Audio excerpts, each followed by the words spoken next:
Hey everyone, my name is David Nixon and welcome back to another episode of the Peak and Flow podcast. Today I want to talk about, and I think I'll do a lot more podcasts kind of in this nature, but I want to talk about today a lesson that was exceptionally valuable for me that carried across to my writing, the way I deliver feedback, the way I communicate my brand, the way that a lens that I took into writing my book, and something that's applies in many other facets of my life and relationships. And that is this simple concept of trimming the fat. So, where did I first come across this? Well, I let my friend, who's a lawyer, much older and wiser than I am was at that stage in that space, borrow this book called The War of Art by Steven Pressfield, which is a beautiful book, not to be confused with The Art of War by Sun Tzu.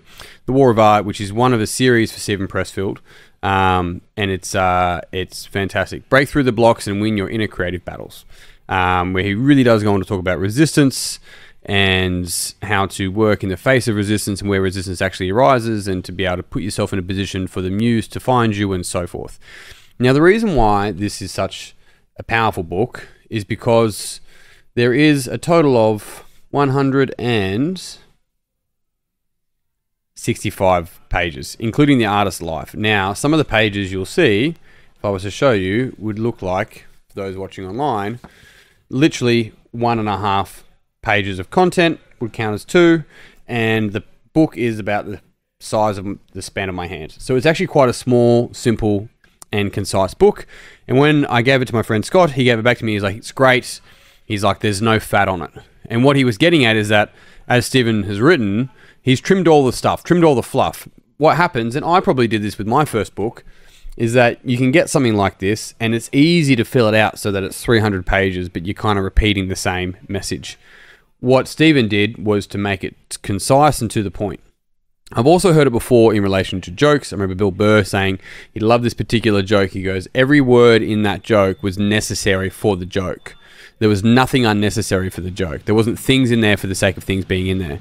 Now, there is a little class happening in the background, so I'm apologizing in advance if you can hear that, but I want to keep pushing forward with this idea of trimming the fat. And so when looking at writing emails, when looking at the comms that I put out on social media, and the feedback that I give my coaches and clients as well, is that you're looking at what I'm writing, and then in that it's like, what are the words and messages that are necessary, and is what I'm actually writing to the point and asking the questions that I want to ask.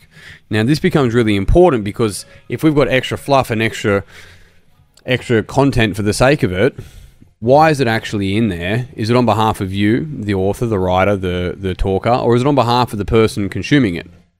Our ability to trim the fat, it fundamentally improves our ability to be profound in less words, to be able to ask a question in less words, to be able to make sure that we're not filling silence for the sake of filling silence. And this is one of the powerful lessons and tools that I took away with silence, is to speak only to improve the silence.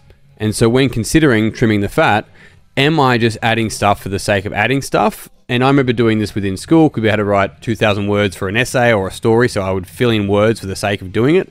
Whereas now, as an adult, how can I say less but say more? How can I say less but say more? And a part of this is learning how to really use your words and choose the words that you're wanting to use, and making sure that those words are actually what you're intending. Now, the interesting thing with this as well is that this is a skill to develop over time. This isn't something to get right or wrong.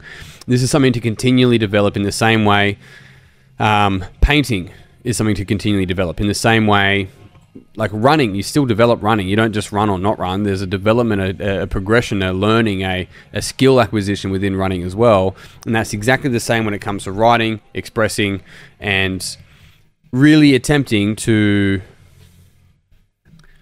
be intentional and concise with what it is you're wanting to say, not trying to say. Two very different things. Not what you're trying to say, but what you want to say. It's a practice. The other key thing is that you've got to give yourself permission to be able to do this. Adults that I work with that struggle with doing this don't give themselves permission to pause, to fail with what they're saying, to fumble through their words, and so forth. One of the best people, and yes, some people agree with him or not, either way, Jordan Peterson. If you watch his stuff and listen to his stuff, watch not just listen to the content, but pay attention, listen with all of you, to how he presents his ideas. If he isn't clear on what it is that he wants to say specifically, he holds space for himself to get the words that are as close to or as accurate as to what he's attempting to say, what he's intending to say, as possible. It's powerful, and I do it on this, and that helped me build a skill to be able to go, the word I'm looking for is this. And be able to pause and hold that silence, because in that silence, as I'm searching for something that's as close to the value, the meaning, the intention, the message, like I did just then, to what my intention is, to what I'm attempting to show up and give you and offer you, I'm making sure that in order to be concise, that I actually take my time. Slow is smooth, smooth is fast. And it's the same when it comes to languaging and messaging and communicating. If I take my time, slow, I'm able to be really concise in my message, smooth, and it comes across sharply, fast. And so the same rule applies. Very important. And so what I'm really offering you more than anything here is to pay attention to yourself, whether it be in conversations with friends, family, the way that you put your messaging out there, the way that you communicate with clients, the way that you present your workouts if you're a coach, the way that you articulate your business, the way that you think and talk to yourself, the way that you talk with your partner, your relationships with your family members.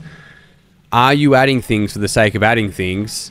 Is there some fat there that you can trim so you can give yourself the permission to be able to talk to exactly what it is that you're saying?